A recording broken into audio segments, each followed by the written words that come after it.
and bachelor's from SPSP Tirupati. Sir is a co-author of the a book called a Handbook, a concise manual on microbiological basis of chemotherapy, published in 2015. Sir has published 9 original research articles in various peer-reviewed journals. Sir has delivered guest lectures for GPAT and PGESET at Institute of Pharmaceutical Technology, Sri Padmavati Mahila Vidyalayam, Tirupati, and also on clinical pharmacokinetics and TDM at Vignan Pharmacy College, Vadlamudi. Sir has acted as organizing committee member for Pharmacy Practice Module 5 and 2 national conferences at SPSP in 2014 and 2015. Sir has attended 10 workshops and skill development courses sponsored by AICTE, IACP, and other national bodies. Sir has scored 7 band in International English Language Testing System, IELTS, in 2006. With this brief introduction, I wholeheartedly welcome the speaker for enlightening the audience. Over to you, sir. Thank you. Thank you. Dhananjay, sir, over to you, sir. Yes, madam. Thank you, Anita, madam, for introducing me. And Thank you, sir. shall I share the slides? Yes, sir. You are the share your slides, sir. Yeah.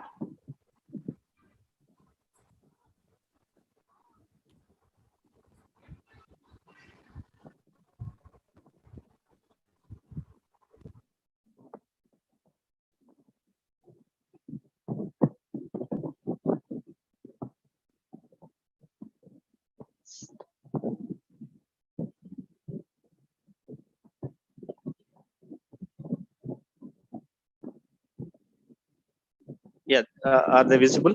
Yes, sir. Visible, sir. Try to make it a slideshow, sir. Yeah.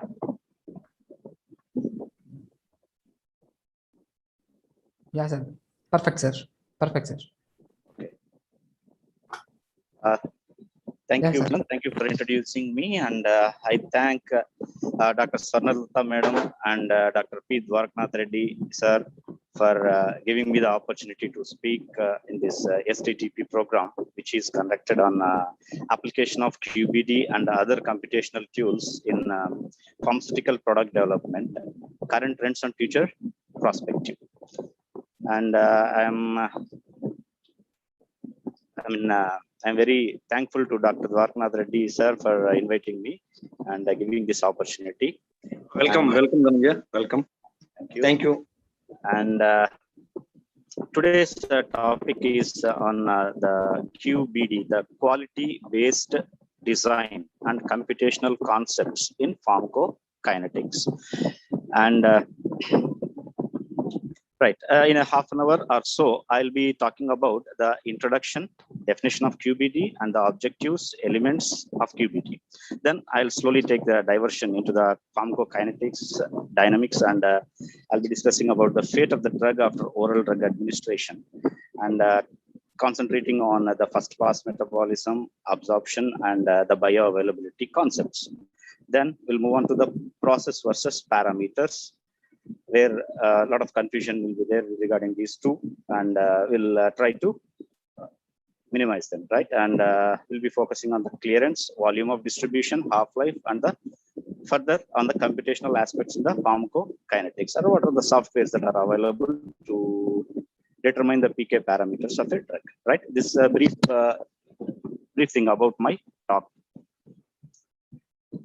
Right, introduction includes the Dr. Joseph M. Juran, who was a pioneer in quality aspects, actually introduced the term QBD, quality-based design. And he believed that the quality should be designed or incorporated into the product, not simply testing at every stage will not assure you the quality product, right? Here, I would like to take an example of everyone knows that the Rolls-Royce car, right? Who Rolls-Royce is a topmost model or manufacturer who always tries to give the best quality, Okay, and they always take the inputs from the buyers or the customers. First they take the inputs from the customers, then they try to incorporate whatever the customer have been asked about their car, and they try to incorporate the quality at every aspect, from single nut to bolt. They try to improve the quality or incorporate the quality, so that at the end they'll get the best quality cars. So the same thing was incorporated by many industries, and they achieved a good quality products. Okay, later on the FDA has observed that simply testing does not necessarily improve the product quality. Of course, testing is required at every stage, no doubt about that. And we were not focusing much on the quality raw material and also the process designing, okay, and other aspects which may affect the quality of the product. So ultimately the FDA also introduced the quality based design in the pharmaceutical industry, in pharmaceutical product development.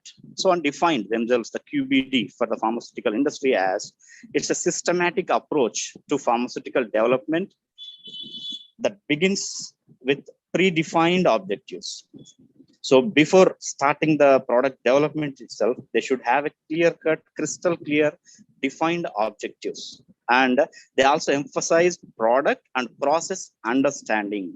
I have highlighted this emphasized product and process understanding because it requires a lot of sound science. Okay, not merely the people who involve in the process, the manufacturing process, should also have a good understanding about what exactly they are doing, so that they can apply them in the development of the product. Okay, so that's the definition, and I have highlighted those points here. Next, objectives of QBD. These are also clear objectives.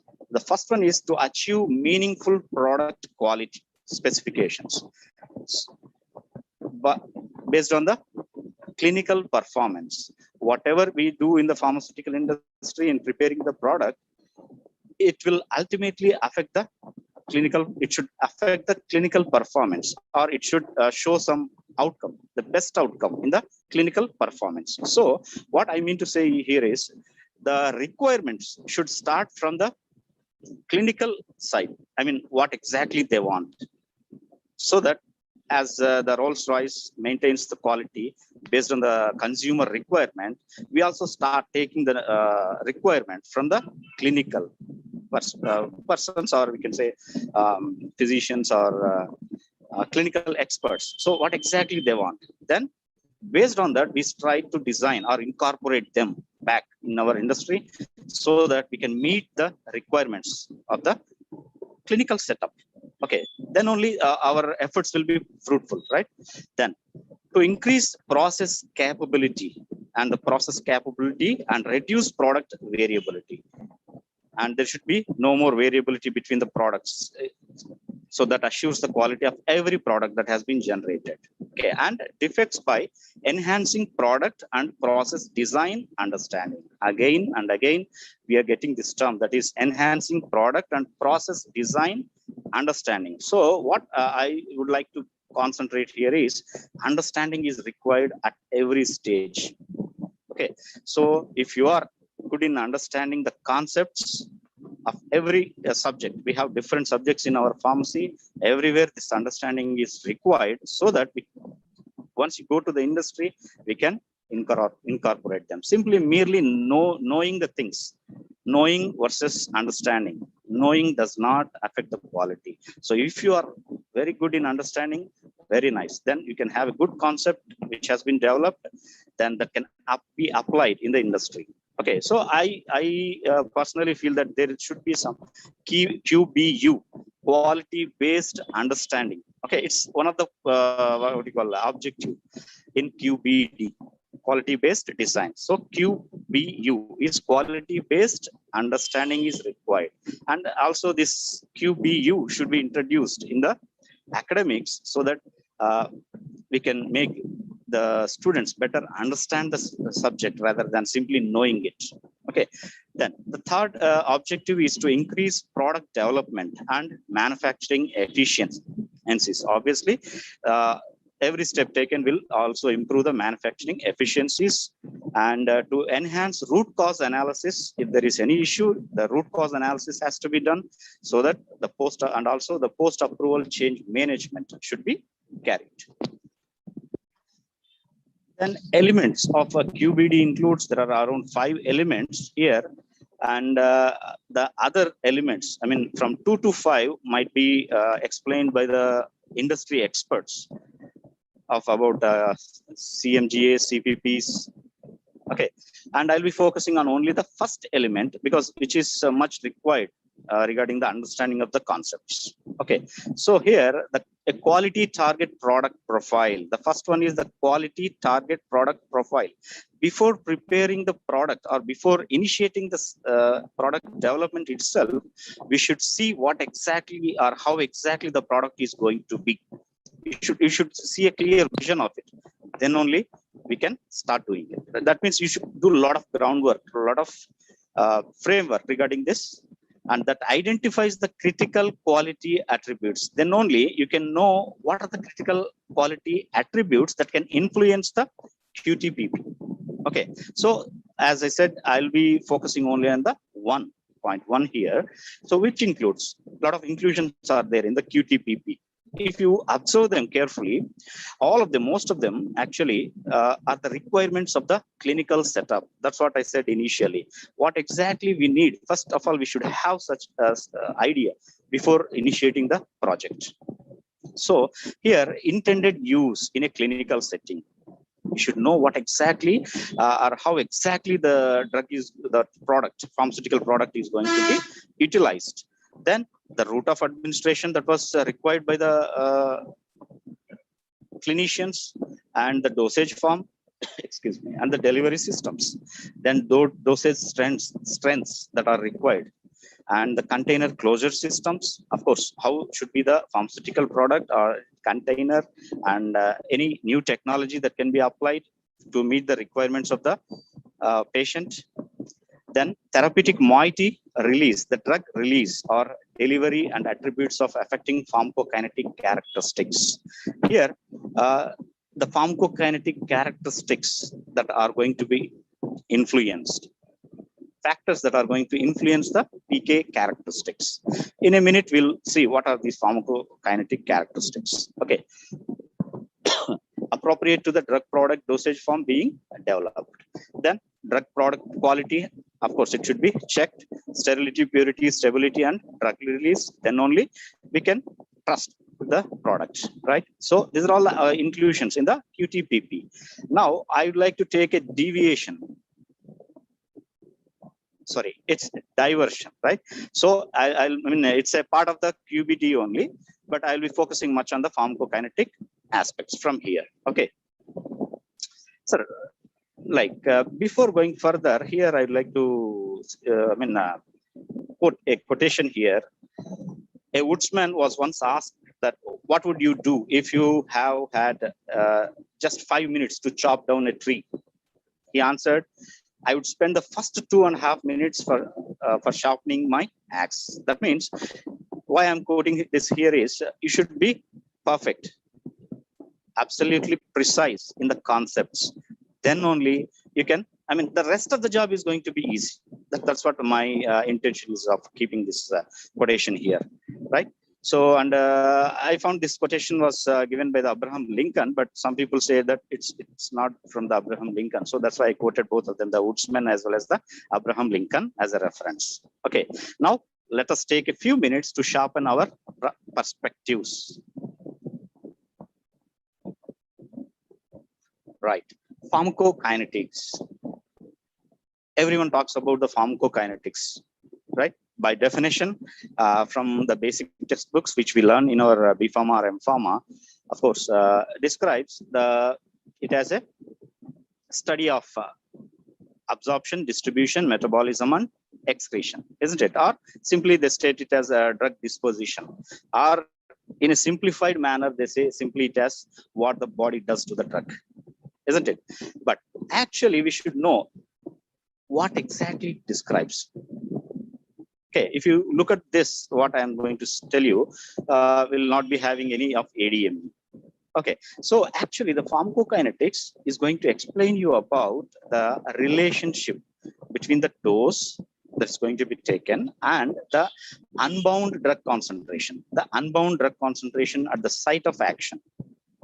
Okay, that is any receptor at the receptor. So it is going to relate both the dose which we have taken and the unbound drug concentration. Here I have highlighted that unbound because it has a lot of importance in pharmacokinetics, right? And the time course of drug concentration, the entire time course, what the drug is going to do in our body, where it is moving and what it is doing there.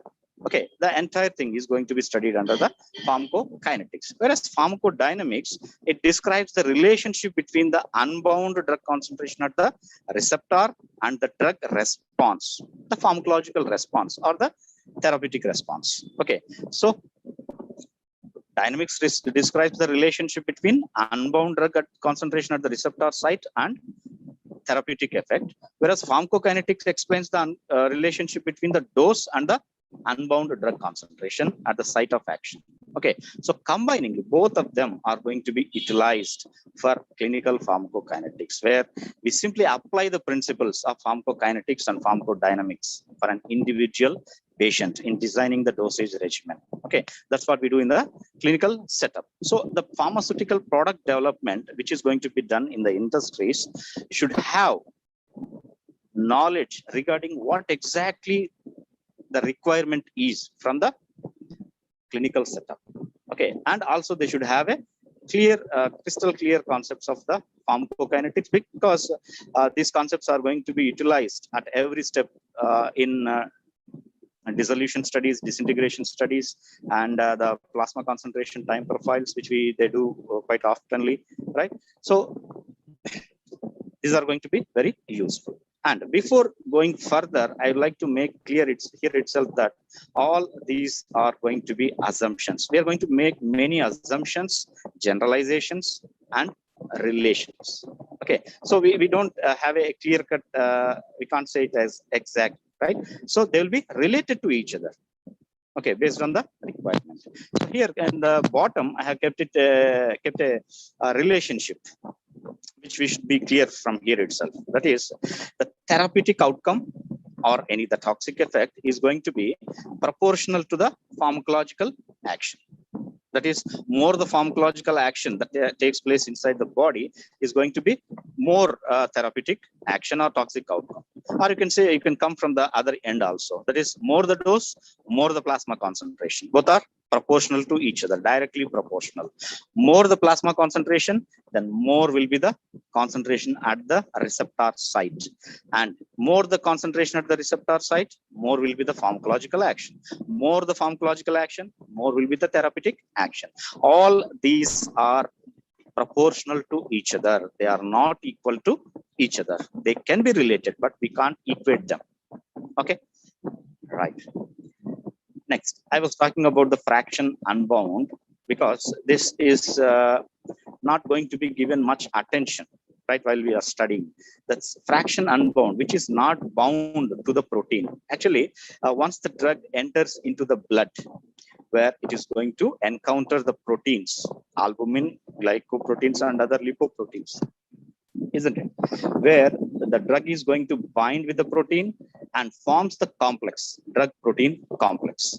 Okay, this complex formation is going to be at a dynamic state. That means it is not static. That means a fixed amount of drug is going to be free, and a fixed amount of drug is going to be free, and the fixed amount of drug and protein is going to be formed. It is highly dynamic. That is, at a given point of time, a fraction of drug is going to bind with the protein and form the drug protein complex. Okay, at the same fraction of time, the same fraction is going to be forming the free drug and the protein. That means it is going to be at the equilibrium. So a same fraction binds the protein and form the drug protein complex. The same fraction will be unbound.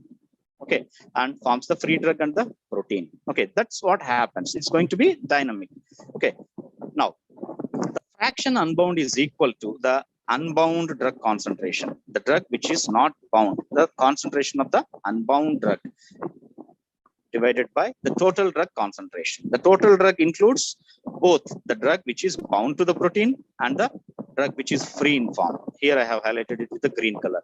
The green color is the drug which is in free form, and the drug which is bound to the protein is in red color. Okay, so this total drug includes both drug which is bound to the protein as well as drug which is bind to the not bind to the protein. Okay, which is in free form. So unbound fraction unbound is equal to unbound drug concentration divided by total drug concentration.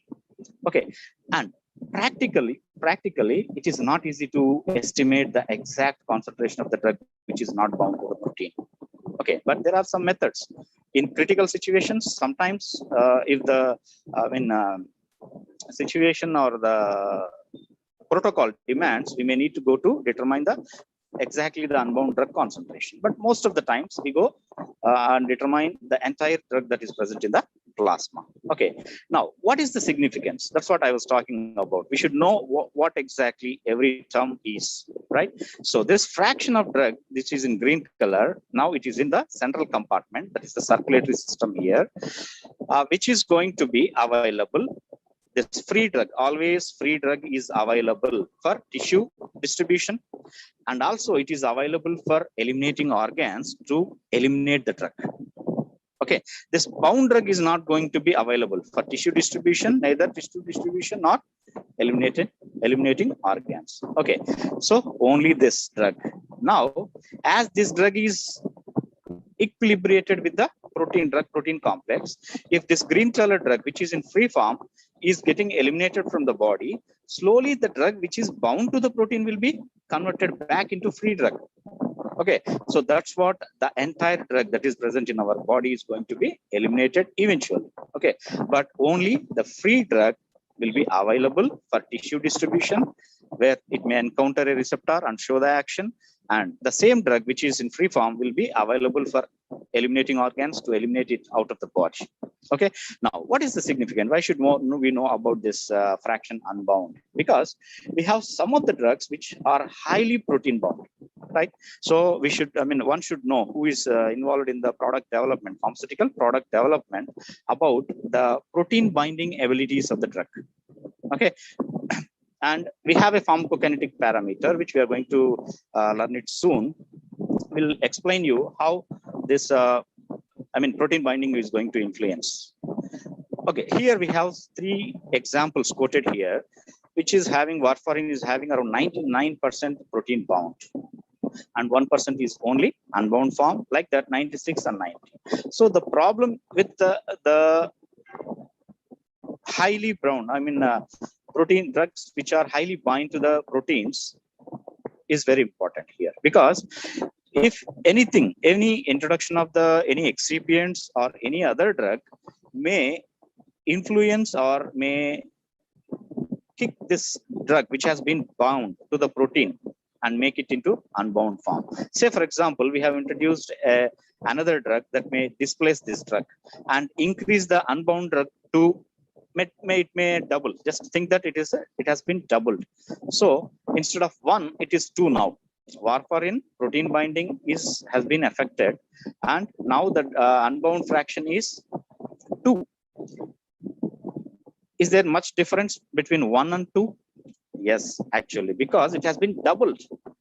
It has been doubled. So it is going to influence the tissue distribution as well as elimination also. If the drug is highly potent, then more the concentration will be there at the receptor site, and it is going to have some kind, it's going to alter the pharmacological action, right? So protein binding is also very important factor that has to be considered, right? And particularly only with those drugs which are highly bound to the proteins. Say, for example, we have another drug that is only 60% bound.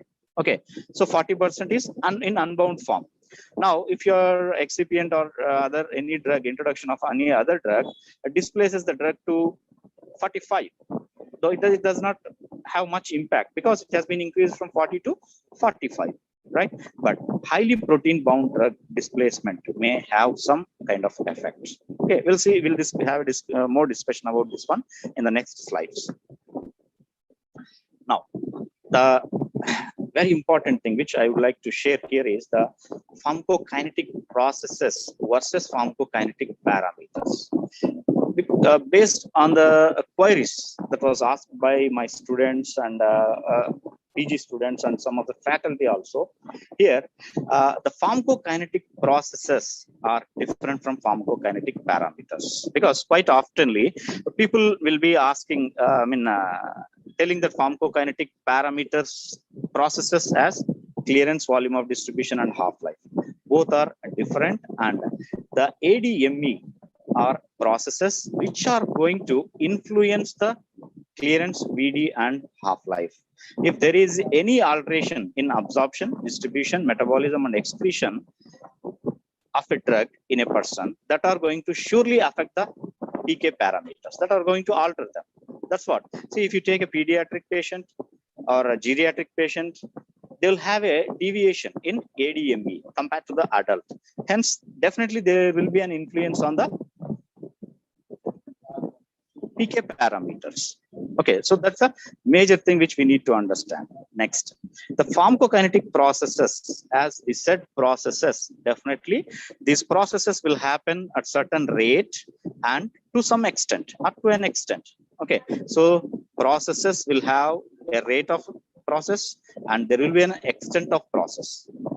Okay, but there will not be any rate and extent of parameters. These are numerical values, parameters. They will have some numerical value. Okay, and clearance, it has some numerical value and units as well, and it has volume of distribution. It is a pharmacokinetic parameter which is having some value. Like that, half-life also. But there is no value of absorption.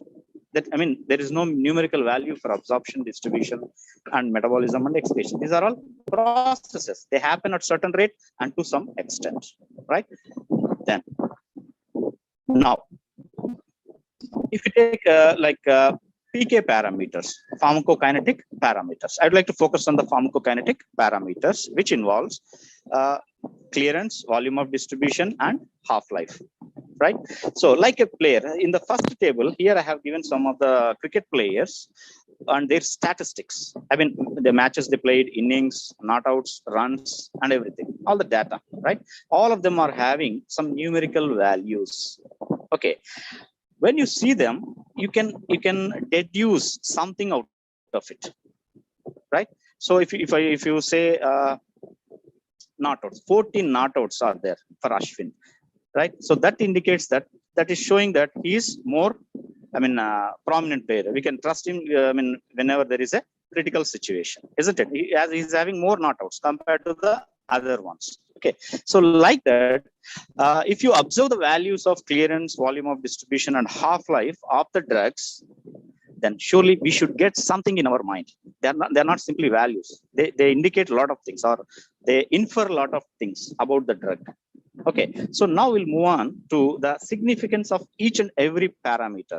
If you look at the value of these PK parameters, you should be able to say something about the drug, because all these are the characteristics or attributes of the drug molecules. Okay, if you take any drug, definitely there will be some clearance value, there will be some volume of distribution, and there will be half-life value for that drug. Okay, so we should have a crystal clear, understanding of these PK parameters. These are all attributes of drugs. Of course, again, these values are going to be varied from person to person. Though these values belongs to the drugs, these values will be varied from person to person. Why I'm saying person to person? Because in the previous slide, I told you that PK parameters are going to be influenced by ADME processes. If there is any alteration in ADME process, surely that will reflect on the PK parameters. Okay, so no single person or two persons will have the exact values, isn't it? So it varies. A slight variation will be there in the values if you collect the data from person to person. Of course, all these values which we observe them in the leaflets that are provided by the pharmaceutical companies, these values are going to be the average values, which are collected after clinical trials. Okay, and we are going to use them to design the dosage regimens in the clinical setup. Of course, no doubt, once you do the disintegration, dissolution studies and all those studies, after doing the analysis, you're going to get the values of all these for the drug. Okay, but you should know what exactly these values are and their significance.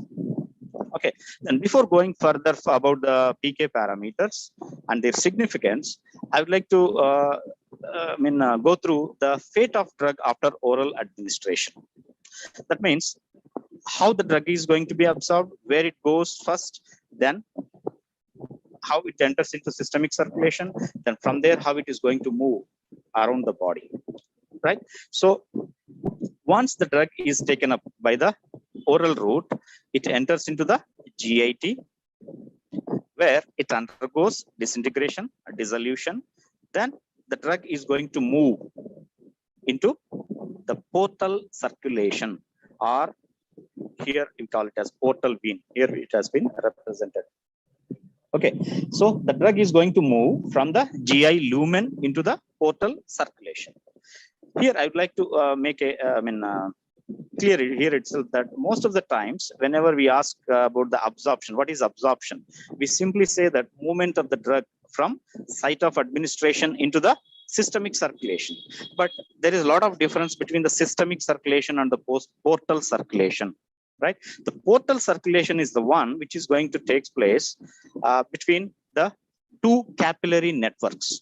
Here, if you take the liver, the portal vein is going to connect the small intestine or the GIT, entire GIT, which collects the impure blood and supplies it to the liver, where there is another capillary network.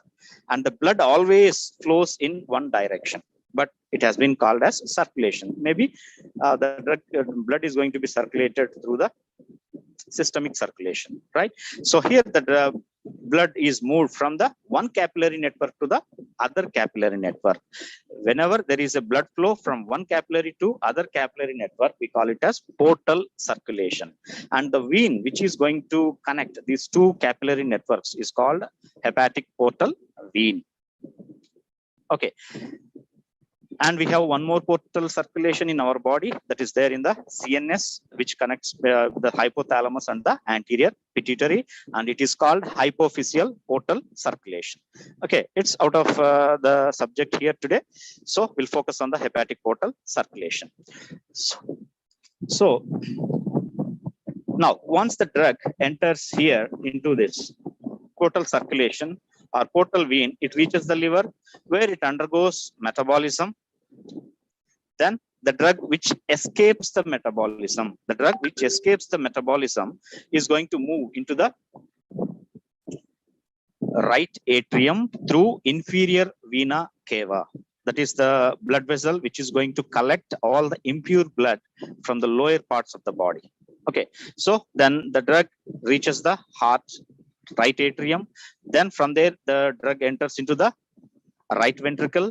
From there, the drug enters into the lungs through pulmonary artery. From there, the drug enters into the pulmonary vein to the left atrium. Then drug enters into the left ventricle, into the aorta, then all parts of the body. Again, the drug may enter back to the intestine, but not into the lumen, right?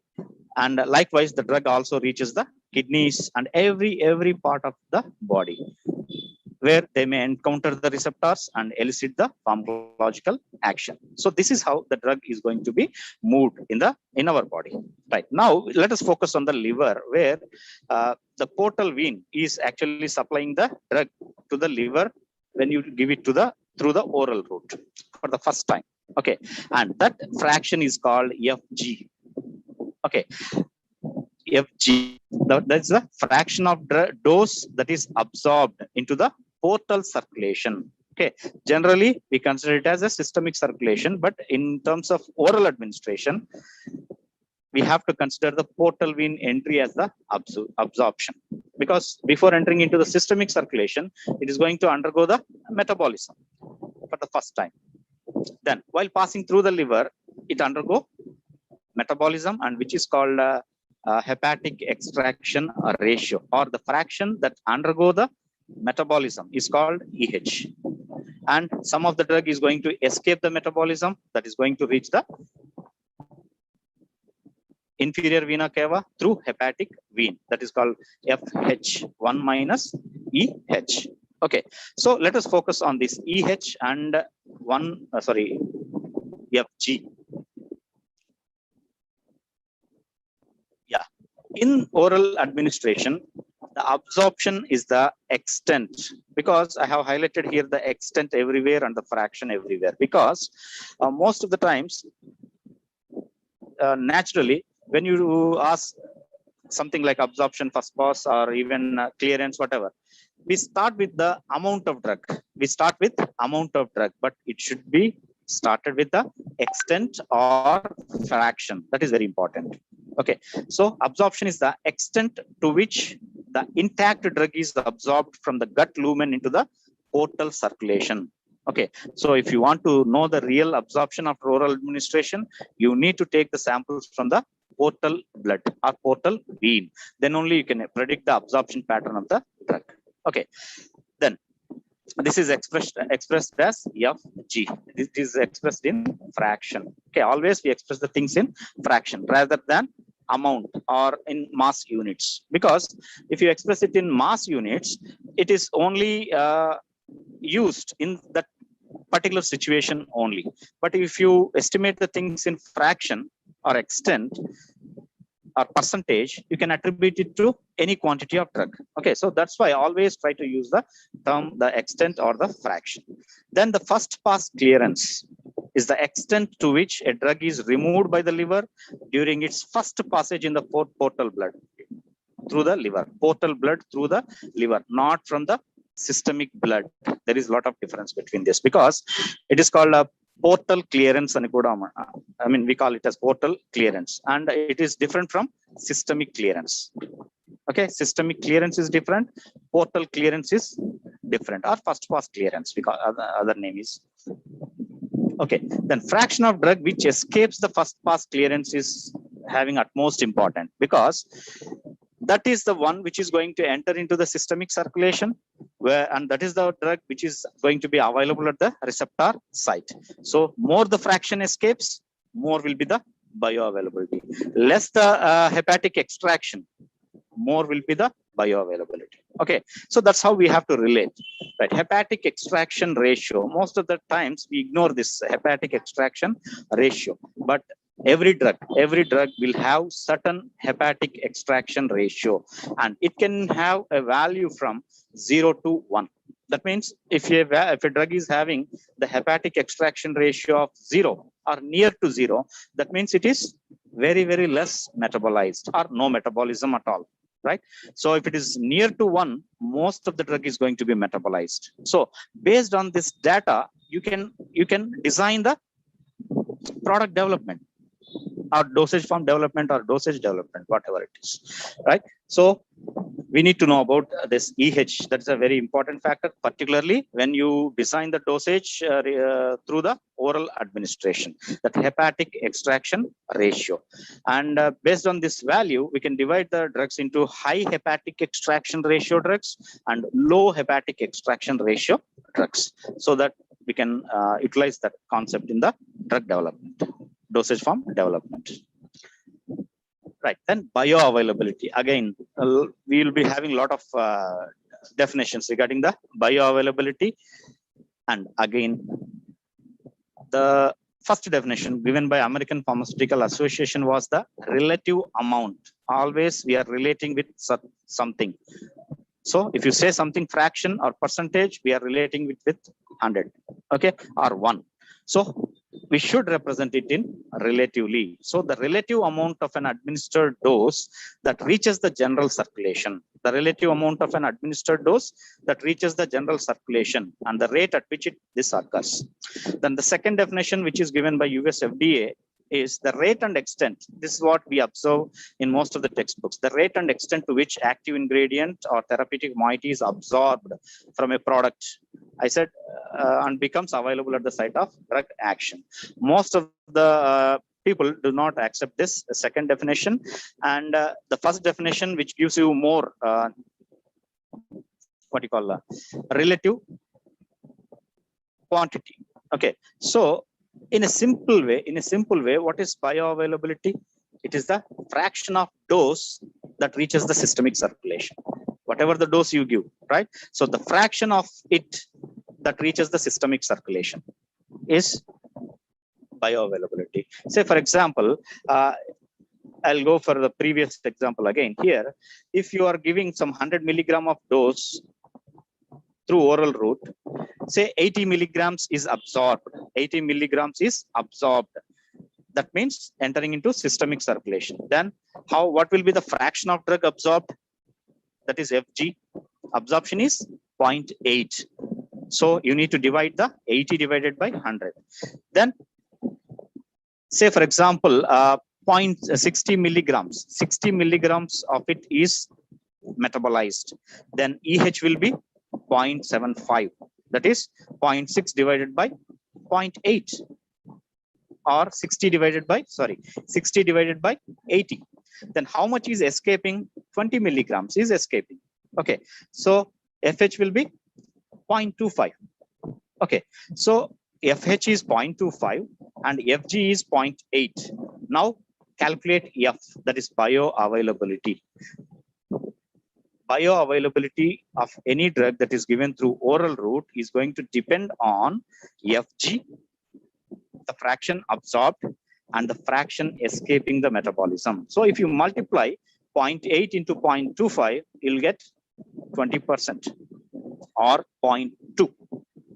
Okay, so these are the two determining factors. That is, fraction absorbed is very, very important, and fraction escaping the metabolism is important. That means indirectly hepatic metabolism is very important. Okay, so fraction absorbed, again I am telling you, the fraction absorbed is going to depend on the rate of disintegration and extent of disintegration, dissolution, and all those things. So if you are considering the Fg, you need to consider the disintegration rate and the dissolution rate. Okay, this is going to be influencing the Fg. So if the Fg is influenced, obviously the bioavailability is going to be influenced. So here in this case, it is 20 milligrams. 20 milligrams is equal to, F is equal to 20%. That is 20 divided by 100. That gives you the 0.2 or 20%. So when you have given 100 milligram of drug, only 20 milligram is reaching the systemic circulation. So 20 divided by 100, you'll get 20%. Even if you multiply Fg into FH, you'll get the same, 20%. Okay, so the bioavailability is the fraction of dose that reaches the systemic circulation. Okay, and it will be helpful always. See, if you represent it as 20%, if you're planning 100 milligram of dose, then you can easily estimate 20 milligram will be reaching the systemic circulation. That's what bioavailability. If you're planning some 1000 milligram, if the bioavailability is expressed in a fraction or percentage, say 20% in this case, then if you are giving 1000 milligram, how much will be reaching? 200 milligram will be reaching. So you can have some idea if it is expressed properly and if you know exactly what it is. Right? Next, pharmacokinetic parameter is the clearance. Bioavailability is also the pharmacokinetic parameter, but the bioavailability is going to be changed based on the formulation. Right? We always try to enhance the bioavailability. So it will be keep on changing from formulation to formulation for the same drug.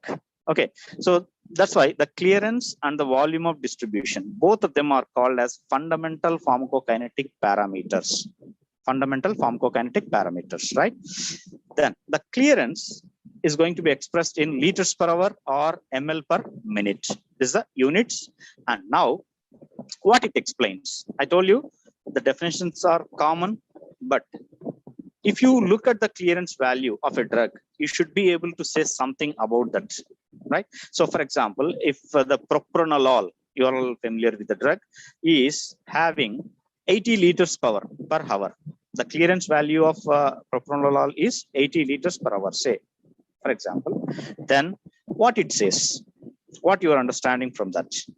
Yeah, it explains the clearance value of any drug explains the efficiency of irreversible elimination, the efficiency, how effectively the drug is getting eliminated from the body. More the value of clearance, that means that it is effectively eliminated by the eliminating organs, right? Particularly the liver and the kidney. Okay, so less the value of clearance, it is slowly eliminated by the eliminating organs. Okay, so if you look at the value, you should be able to judge that this drug is quickly eliminated, this drug is slowly eliminated. Okay, so the clearance is the value that is going to give you the efficiency of irreversible elimination of the drug from the systemic circulation. Then the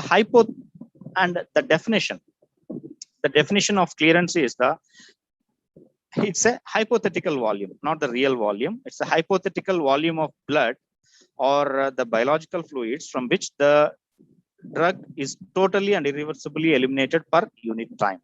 So again, if I ask many people to define the clearance, I mean, I'm talking about the students, right? So they start with the amount of drug.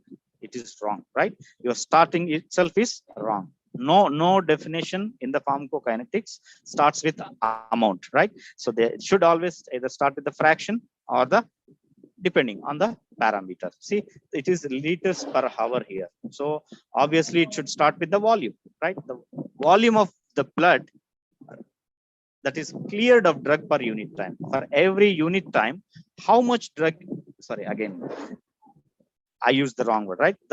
What fraction of drug that is going to be eliminated, right? So that's what we need to know. Okay. Or clearance is having another definition. That is actually, if you look at the equation which I have given here, is the rate of elimination or elimination rate is proportional to the plasma drug concentration. If you go through the zero order or first order processes, the plasma drug, the elimination rate will be, most of the times it will be first order process, and it is going to depend on the plasma drug concentration. More the plasma drug concentration, more will be the elimination rate. That means these two, elimination rate and the plasma drug concentration, both are directly proportional. Right? Now, the clearance is the pharmacokinetic parameter that is going to relate the plasma drug concentration to the elimination rate. Okay, so another definition for clearance is, it is the value that is going to relate the drug plasma concentration to elimination rate. Okay, so we can use this equation. The significance of clearance is, we can use this equation for determining the maintenance dose rate, because at steady state, the elimination rate is equal to the maintenance dose rate. That means at steady state, the drug levels in the blood is going to be same. The rate of excretion is equal to the rate of administration. That's why there will be a steady state in the plasma. Okay, so that is represented here. Elimination rate is equal to the maintenance dose rate. So at steady state, you can replace this elimination rate with maintenance dose rate, so that the same equation, I said at steady state, then this CP, plasma drug concentration, becomes CSS. Okay, and elimination rate becomes maintenance dose rate, right?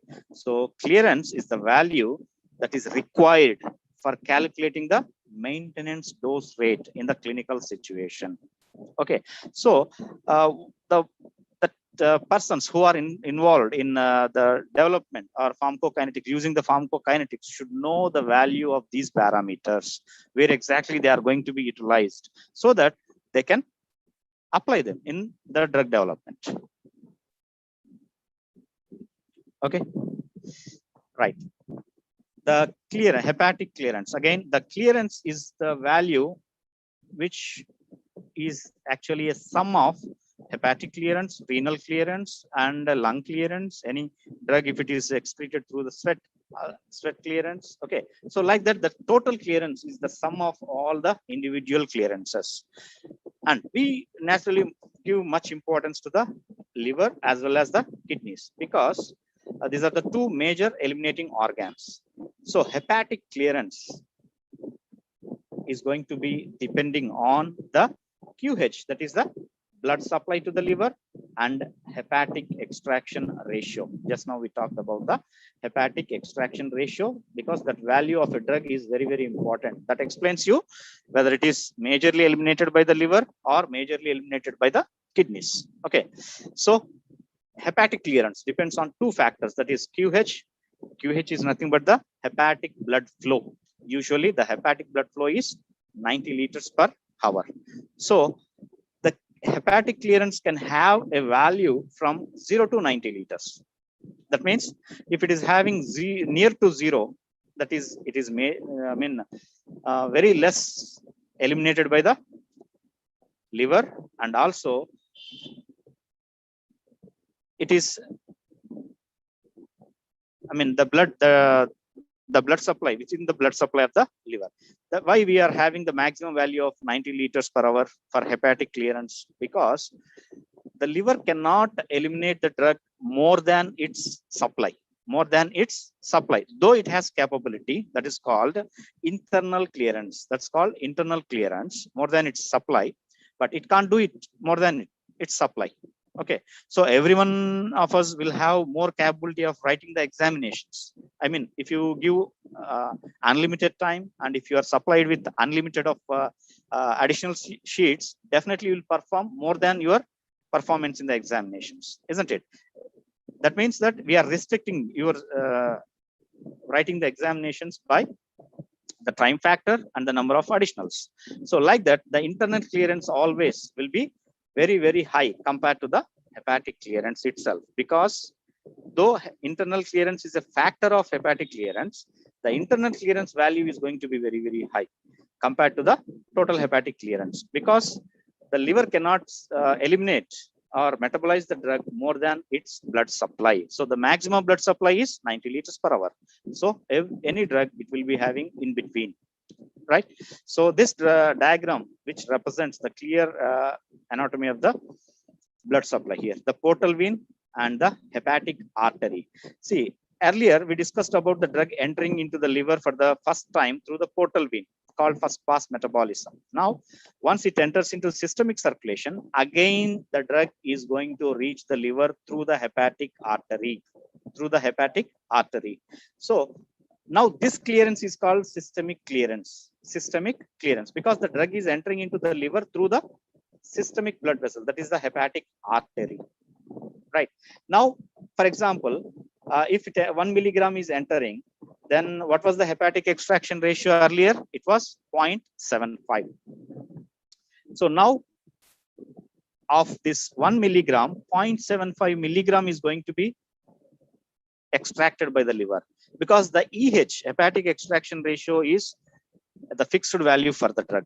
Okay, whatever the drug you pass it through the liver, it is going to extract it. Like, so if you are sending some 1 kilogram of drug across the liver, if all the drug metabolizing enzymes are not saturated, then it is going to extract out 75% of it. Okay, so is not changed, but the clearance which we are considering it as first pass, and this is as systemic clearance. So if you give the drug through the other than oral route, there will be only systemic clearance. Drug will be entering into the liver through the hepatic artery.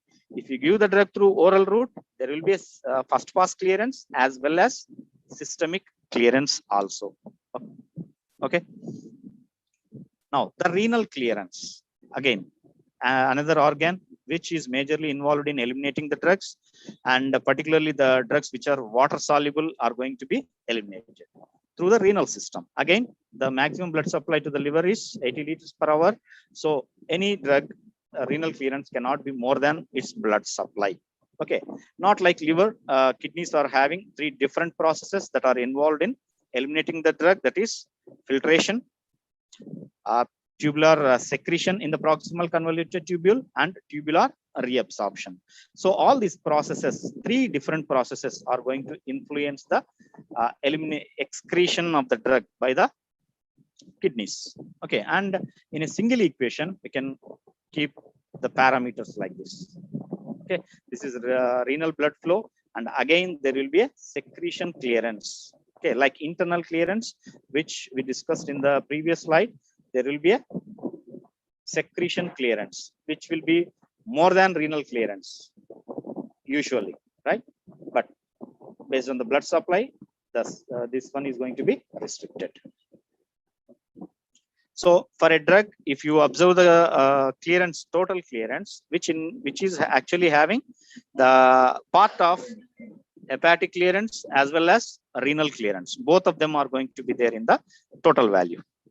And again, I am highlighting the point of the organ that is chosen by the drug. That is, some of the drugs are majorly eliminated by the renal system, and some are majorly eliminated by the hepatic system.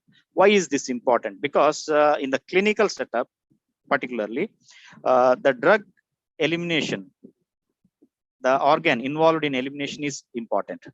Based on the, some of the patients may be having some renal impairment and hepatic impairment. In those conditions, the elimination of the drug by these organs will be less, and more drug will be accumulated in the body, and we need to alter the doses of the drug in such cases. So that's why it is better to know the which route or which organ is majorly involved in elimination of the drug. That information also has to be given. Then the volume of distribution, another pharmacokinetic parameter, which is a fundamental pharmacokinetic parameter, and it is expressed in liters or milligrams per kilogram, ml or milliliter per kilogram. And again, if you look at the value of volume of distribution, again, you should say something about it, right? So it is going to explain or describe how well the drug is distributed in the body. So if the value is very less, that means that the drug is confined to the circulatory system. Okay, and if the volume of distribution value is very high, then it indicates that the drug is distributed in the tissues. So if you look at the value of the volume of distribution parameter, then it indicates the distribution of the drug in the body, whether it is confined to the circulatory system or it is distributed into the tissues. Right, I have given the example here. The volume of distribution of warfarin is 8 liters. Okay, warfarin was the drug in the previous slides where there was a 99% protein bound. So it is 99% of the drug is bound to the protein. That indicates most of the drug is present in the blood. So that's why the volume of distribution value is less, 8 liters. Okay, and the volume of distribution of digoxin is 420 liters. It is very, very high compared to the normal body volume, isn't it? So how is it possible? How is it possible to have a digoxin volume of distribution of 420 liters, which is very far away from the normal blood body volume, water volume itself? So that is explained by the definition of the volume of distribution. It is actually apparent. It's not the real volume.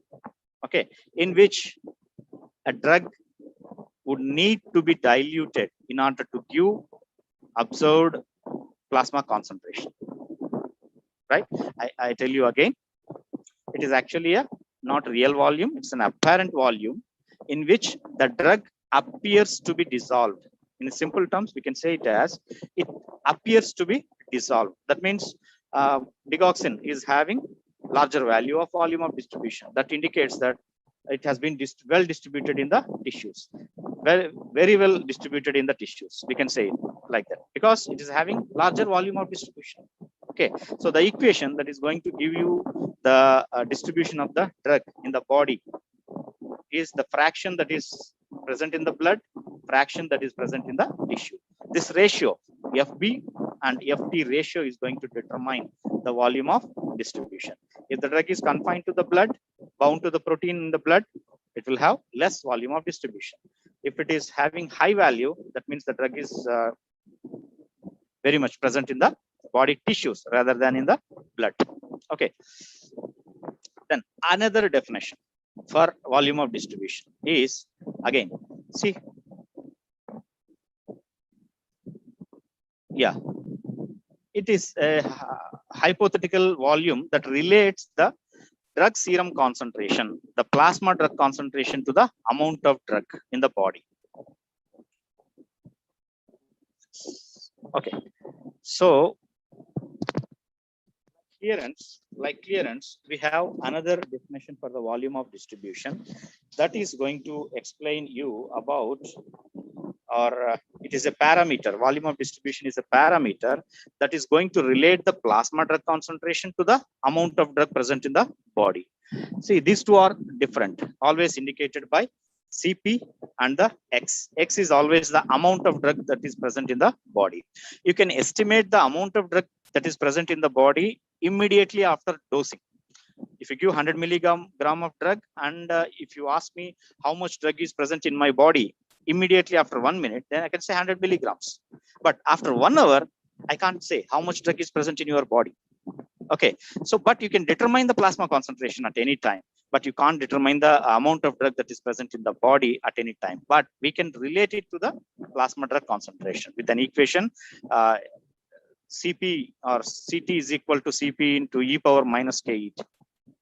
Those are the basic equations, right? So like that, this is the volume of distribution is the parameter that can relate both of them.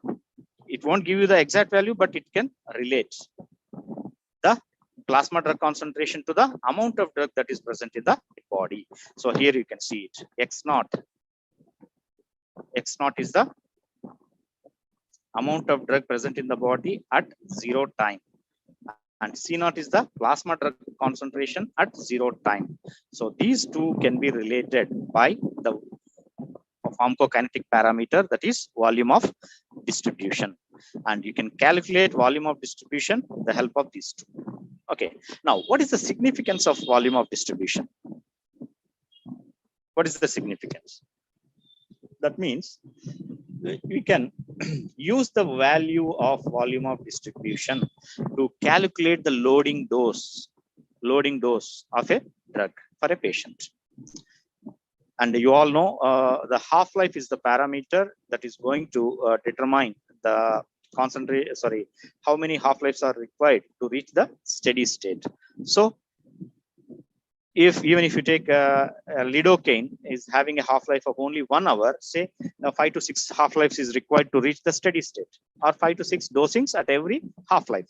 Okay, so after 5 hours of administration, you can expect the plasma concentrations at the steady state.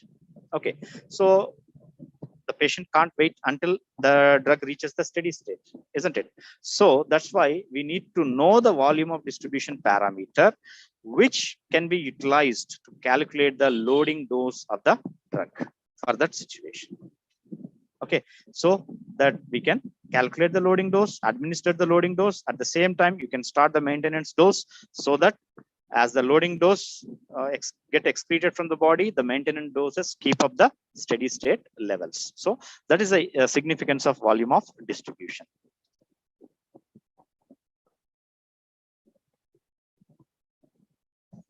Yeah, these two diagrams, I would like to tell you again the volume of distribution concept. And again, the volume of distribution, though it is a pharmacokinetic parameter that is specific for a drug, but it can be varied from person to person. I told you all the PK parameters are going to be varied, but there will be a slight variation between the patients. But we have some patients who may have the large volume of distribution. That means that they are maybe obese, right? People who have more fat in their bodies, they may have more volume of distribution value, because as the drug, if the drug is highly lipid soluble, it moves more into the lipid tissue and it won't come back easily. Okay, so it stays more time in the body, okay, in the fat tissue. So if you measure the volume of distribution in such kind of patients, you can have higher value. See, we have two patients here. One person is having the 10 liters of volume of distribution and another person is having 100 liters of volume of distribution. If you are administering the 100 milligram of dose for these patients, the patient with 10 liters of volume of distribution will have 10 milligrams per liter as the plasma drug concentration, whereas the person who is having 100 liters of volume of distribution will have 1 milligram per liter. Okay, so if 5 milligrams per liter is the therapeutic plasma concentration, then the person who is having high volume of distribution will not get the therapeutic benefit, whereas this person will get the therapeutic benefit. Okay, so like that, the volume of distribution is going to be influenced by the fat tissue in the body and also the lipid solubility of the drug. Okay, so in this diagram here, you can see a test tube in a beaker, Okay, to simplify the concept of volume of distribution, I would take this as an example. Consider the beaker as an entire body. Consider the beaker as an entire body, and the test tube as a circulatory system. Okay. Now, if you are keeping the drug, say for example, 1000 milligram of drug is administered. 1000 milligram of drug is administered, and you found a plasma concentration of 10 milligrams per liter. 10 milligrams per liter. Then the volume of distribution is equal to the dose X divided by C. So 1000 divided by 10. That gives you volume of distribution of 100 liters. 100 liters. Okay. So we can explain it in a different terminology. That is, what it is actually, dissolving 1000 milligram of drug in an imaginary volume of 100 liters would give a concentration of 10 mg per liter in the blood. Okay, what we are exactly doing here, we are placing the drug in the body, which is having an imaginary volume of 100 liters. That would give the plasma concentration of 10 mg per liter. So, if you want to attain a required plasma concentration in the blood, you need to first dissolve the drug in the tissues. Then only it is going to be equilibrated. Then you can have the expected plasma concentration. So that means you need to fill the tissue drug in the tissues. Then only you can estimate or expect the required amount of drug in the blood. Okay, so that is the significance of volume of distribution. That is again another fundamental parameter, pharmacokinetic parameter, that need to be understood. Right. Now we'll move on to the third parameter, which is not considered as the fundamental pharmacokinetic parameter, because it is going to depend on both clearance and the volume of distribution. Okay, so again, the half-life, we're all very well familiar of the half-life, which is expressed in hours or minutes, and the time required to reduce the plasma concentration to half of its plasma concentration to its initial value. That is the half-life. So why should we know the time required to become the plasma concentration half, to make the plasma concentration half? Why? What is the point? Why should we learn about this? Because the half-life value, again, I told you, whenever you look at these values, you should get something. You should get something in your mind. Okay.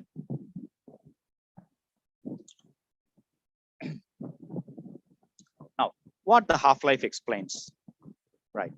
So half-life values serves as a guide to time it takes for a drug to be eliminated from the body. So if you know the half-life of a value, you can predict how long the drug is going to stay in your body.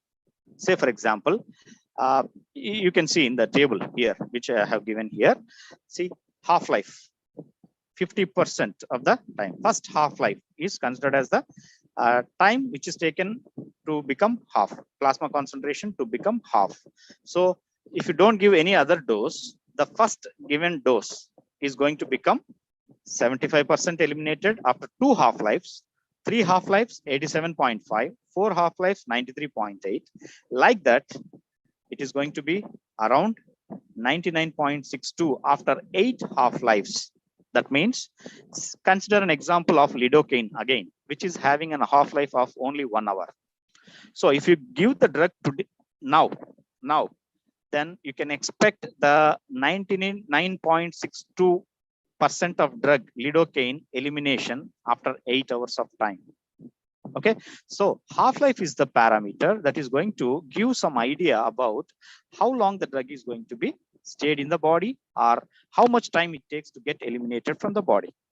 Okay, then if you know the values, of duration of action, or you can say onset of action or the termination of the action, then you can predict exactly how long the drug is going to show the action, okay, by looking at the half-life. You can say this drug shows the action up to 3 half-lives, then you can expect the action up to 3 half-lives. Okay, if the half-life is 24 hours, you can expect the action up to 3 days. Okay, so like that, if you know exactly the half-life values, then you can predict how long it is going to be in action.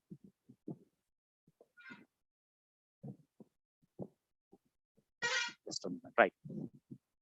And also in multiple dosing, if you are planning the drug in multiple doses, then it is going to explain or it gives something about the rate of accumulation of the drug in the body.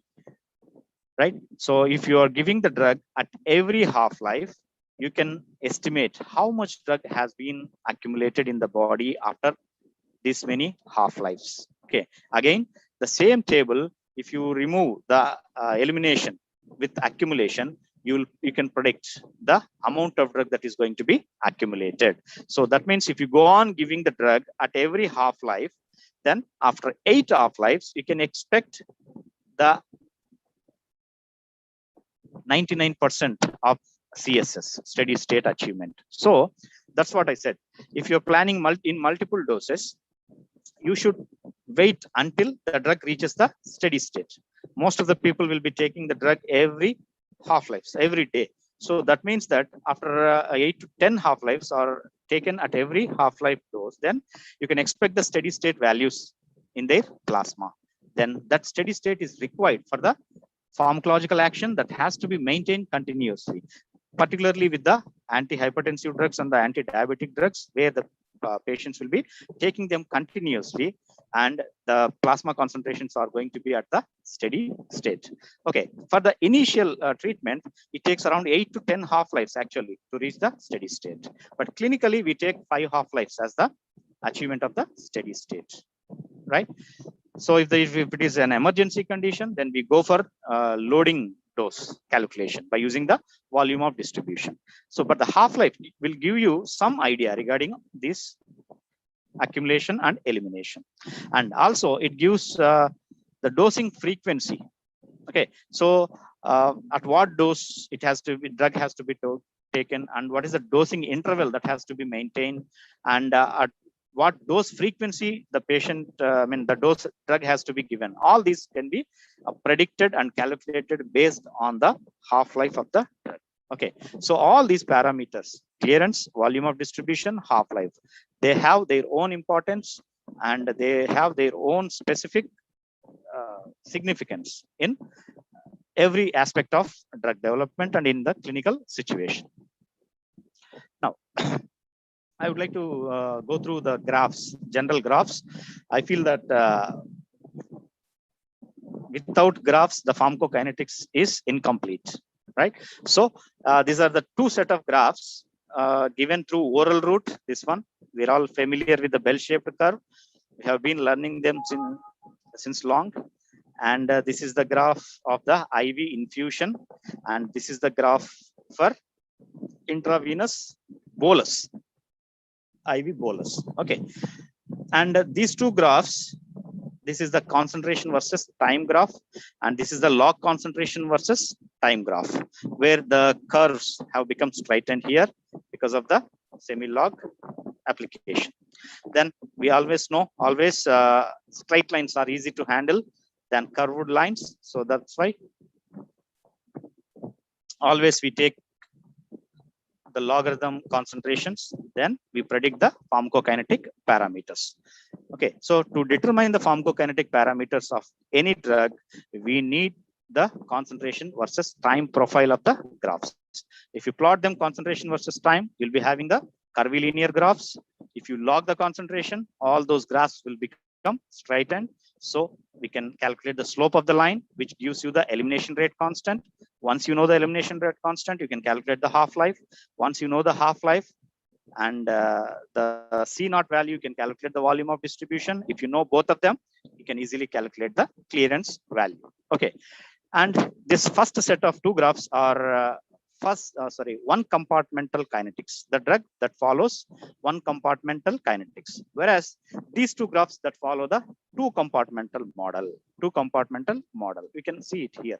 See, there was a sudden fall in plasma concentration. Again, there was a elimination phase. This fall in plasma concentration is due to the movement of the drug into the tissues. Okay, so drugs which have high affinity to the tissues will follow the two compartment model, because as soon as the drug enters into the blood, the drug will be rushed into the tissues. So that's why there is a sudden fall. Then slowly, as the drug in the blood slowly gets eliminated, then to replace that, the drug which is there in the tissues will come back into the blood. So that is going to be eliminated. Then they will have a slow elimination phase. Okay, so like that you can see the same thing here also. There was a sudden fall, then there was a elimination phase. Okay, so if you straighten this by applying log, then the lines become straightened. Again, I told you it's be easy to handle the straight lines. So you can calculate the rest of the things as I said before. Okay, now many people will be having certain simple doubt here, that is they consider, see, we have been taught like that, like you take this bell-shaped curve, we'll be knowing that this part of the curve is called absorption phase, isn't it? And this part of the curve is considered as the elimination phase. Okay, and many people asked me that why it has been called as absorption phase, and why this graph is considered as the elimination phase. And there is no elimination. Is there any elimination during this period, or is there any absorption at this stage? Yes, actually, whenever the drug enters into the blood, all phases, the distribution, metabolism, and excretion, every phase will begin, because once the drug enter into the blood, it is going to be supplied to every organ in the body. So if it is supplied to the eliminating organs, obviously the excretion and metabolism also begins. But the absorption phase or absorption process is going to be dominating over distribution and elimination. So that's why this curve the plasma concentrations will be increasing. Though there is an elimination, the plasma concentrations will be increasing. And that's why as the absorption phase or absorption process dominates, we call this as absorption phase. And here also there will be some absorption, but it is very, very low compared to the elimination. So that's why we call it as elimination part of the phase, right? Now, having said of all these things, now we'll move on to the PK/PD analysis. So any pharmacokinetic study that is going to end up with the time versus concentration data, then we need to plot them, and we need to calculate all the PK parameters manually earlier, right? But due to the this development of some of the softwares that are used prominently in the PK/PD analysis, we can simplify the things. Right, and it is a very tedious process of mathematical calculation of these algorithms, graph plotting, and all those things. So these are the software packages which are available, and Vinolin and Kinetica are expensive, and we need to purchase them. But the PK solver, which is free software that can be available, and we can add this software, or I can say add in program, right? So in the Excel, so that it will be in the add-on list of the Excel sheet, where you can, whenever you require, you can utilize the services of the PK solver. Okay, now we'll see one simple calculation here. I'll show you.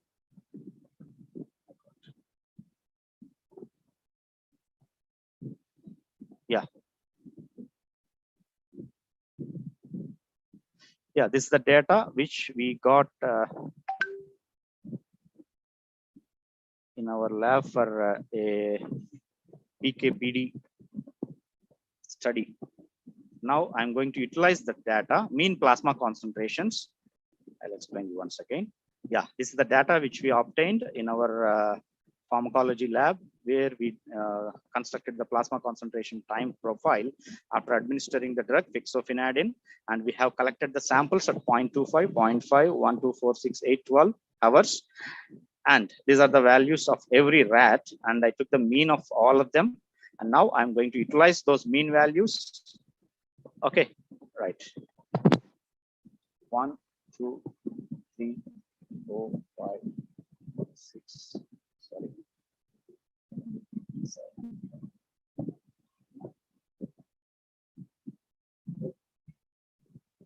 It's a very simple to use, user friendly package, that is PK solver.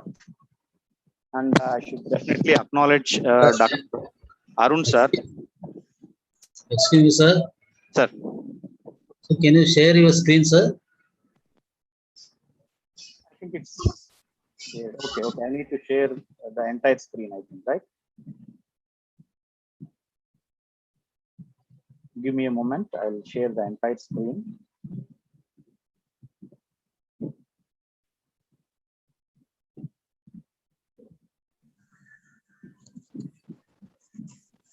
Sir, somebody telling that the calculations. Yeah, sir. Yeah, sir. This is not good, sir. Right now, okay, sir. Okay, right. And I'll tell you here. Yeah. Yeah, this data. I'll type this data here.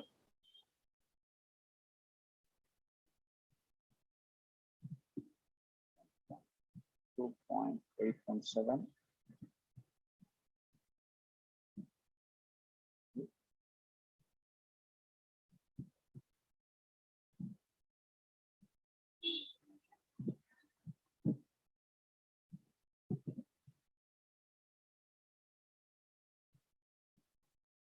Yeah, this is the plasma concentration time profile, and I have given the time points as 1, 2, 3, 4, 5 to 8, and this is the plasma concentration values of a drug fixofenadine.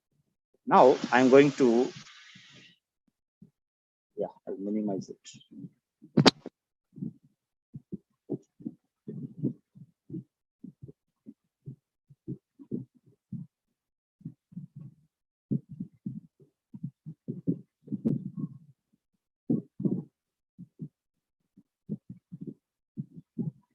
Yeah, so here, yeah, as I have already installed this PK solver in my laptop, I can use it, which is present in the add-ins.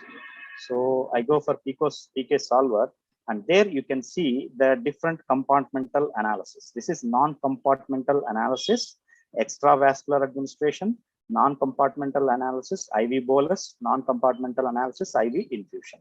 Like that, we have compartmental analysis, extravascular, which includes compartment modeling. Okay. And we have compartmental analysis, IV bolus 1, 2, 3. Okay. So like that, we have different compartmental analysis of every administration, extravascular, bolus, and IV infusion. In addition to this basic things which we regularly use, we have the enterohepatic circulation calculation also we can do, and even multiple absorption sites.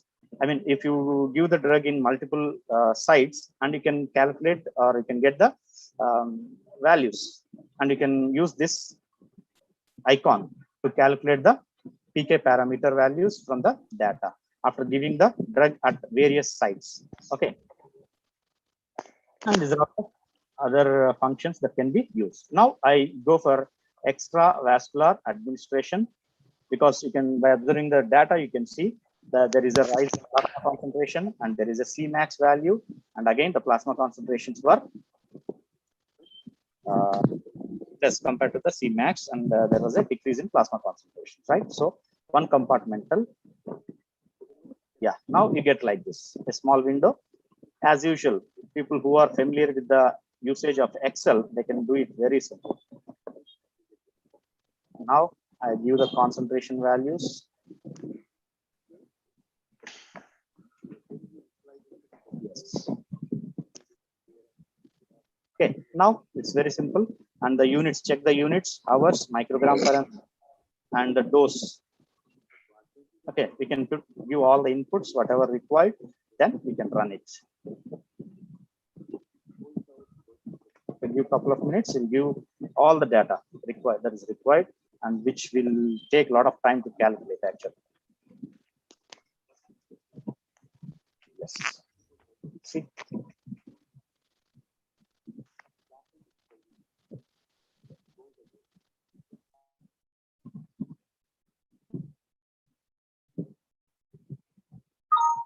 Yes. Now the compartmental analysis is completed. Yeah, here you can see the data that is required. See, log concentration values. Okay, with all the residual values also. Now this is the values which we are looking for. I'll keep this one here. Yeah, the T half. Absorption half-life 1.822, elimination half-life 1.92, and this is the volume of distribution values.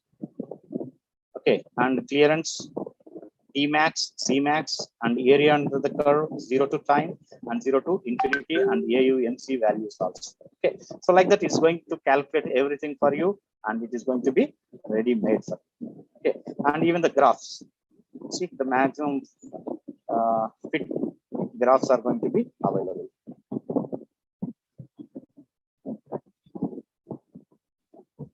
Okay, we'll get two types of graphs actually. Yeah.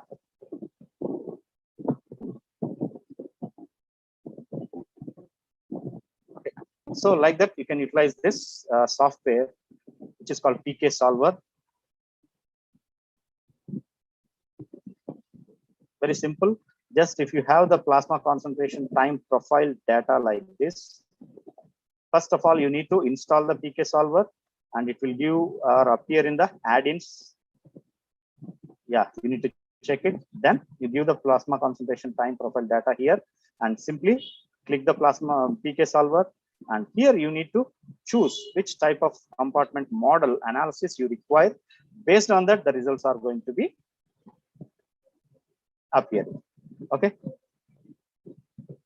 And I acknowledge for this PK Solver, Dr. Arun sir from JSS College of Pharmacy, Ooty. When I attended a FDP program, I was the only person who attended that program. And myself and sir had a good discussion on pharmacokinetics. And sir shared me the PK Solver, which is there with him, and also given the reference articles also. And sir helped me a lot. So I thank Dr. Arun sir, who is in pharmacy practice department. And that's about the PK Solver. Now coming back to our presentation.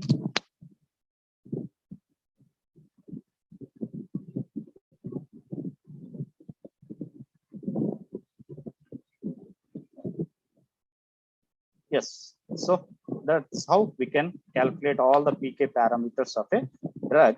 And there is an article which compares. I told you the Vinolin scientists are the softwares which are expensive and we need to purchase, but PK Solver is available at free of cost with anybody who can share to you. And the values that were calculated here by applying 3 different softwares here.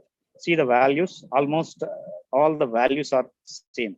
Okay, so this is the data obtained from Vinolin and obtained from scientist and PK Solver. See, almost all having same values, and for some parameters there may be a difference in the third decimal. Up to third decimal, it is giving almost all the same result.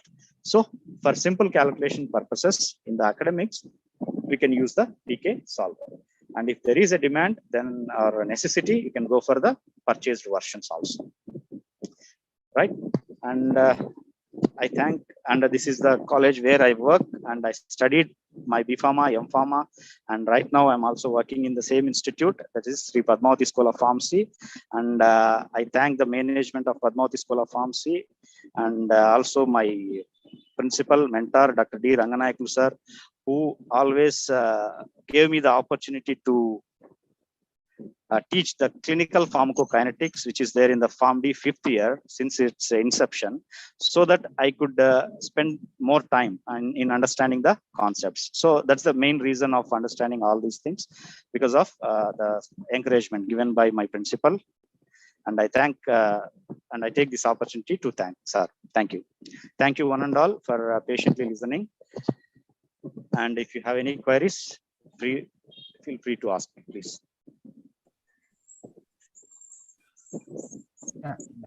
Sir, over to the admin. Thank you, sir. Thank you, sir. Mr. Dhanapur, sir, for your excellent and clear presentation on QBD and computational aspects in pharmacokinetics, especially the PK Solver. It looks very interesting. So you have explained very clear way how to use it, and yeah, this is really useful for the academics, especially to the research in the college. Yes, thank you. Thank you. Your explanation is very clear, sir. I hope all the delegates had interesting time this afternoon session, and hope they had benefited. Thank you once again for accepting our invitation. Thank you, madam. So as a token of appreciation, please accept the certificate from Annamacharya College of Pharmacy. Pradeep sir, over to you. Madam. Yeah, madam. Yeah, madam. So the certificate is query from Nagaswamy Venkatesh sir. So just I'll can the half-life of a drug will change with the MR dosage form? So a query from the participant. Yeah, can you please repeat the question, madam? Yeah, sorry, just a minute. Okay. Can the half-life of a drug will change with the MR dosage form? MR. Yeah, I don't know exactly what is it. Person who has asked me the MR, can you please expand that MR, please? Nagaswamy Venkatesh sir, could you please unmute yourself and you can directly ask the question.